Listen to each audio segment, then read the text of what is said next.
ধনিয়াখালীর কনুই বাঁকা আখিরপুর সমবায় সমিতির নির্বাচনের মনোনয়ন জমা দেওয়াকে কেন্দ্র করে ধুন্ধুমার কাণ্ড।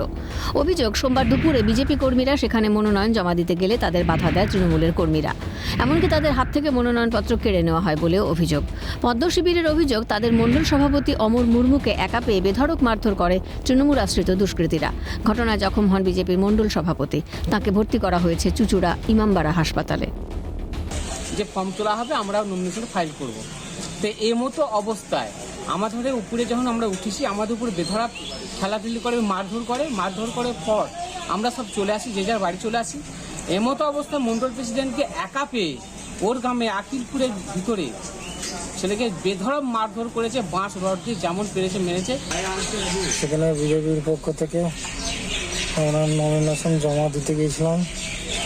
ওখানে তৃণমূলের যে আকিলপুরে যে বুথে যে সমবায়ে নমিনেশন হচ্ছিল, সেখানকার বুথ সভাপতি, তৃণমূলের উইনিং ক্যান্ডিডেট এবং একাধিক তৃণমূলের নেতারা আমাদের সবাইকে মারধর করে।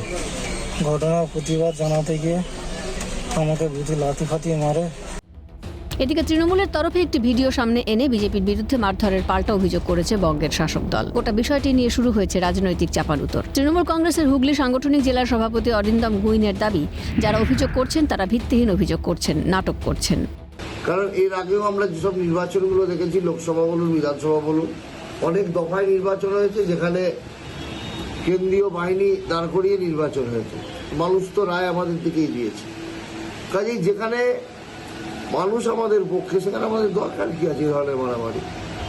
যারা অভিযোগ করছে তারা মিথ্যে অভিযোগ করছে, তারা নাটক করছে। অন্যদিকে বিজেপির হুগলি সাংগঠনিক জেলার সাধারণ সম্পাদক সুরেশ সাউয়ের হুঙ্কার, 26-এর বিধানসভা নির্বাচনে তৃণমূলের সরকারকে উৎখাত করবে পশ্চিমবঙ্গের জনগণ। কিন্তু এগুলো বেশি দিন চলবে না। সামনে 2026 আছে, হয়তো আমাদের সমবায়ে বাধা দেওয়ার চেষ্টা করবে, কিন্তু 26-এর ইলেকশন না তো ওনার প্রশাসনের আন্ডারে থাকবে, না ওনার সরকারের আন্ডারে থাকবে। সুতরাং আগামী দিন মানুষ নির্ণয় করে ওনাকে দায়িত্ব নিয়ে পশ্চিমবাংলার বাইরে ছুড়ে ফেলবে। বছর ঘুরলেই রাজ্যে বিধানসভা নির্বাচন। তার আগে সমবায় নির্বাচনকে কেন্দ্র করে হুগলির ধনিয়াখালীতে মারধরের যে ঘটনা ঘটল, তাতে রাজ্যের আইন শৃঙ্খলা পরিস্থিতি নিয়ে উঠছে প্রশ্ন।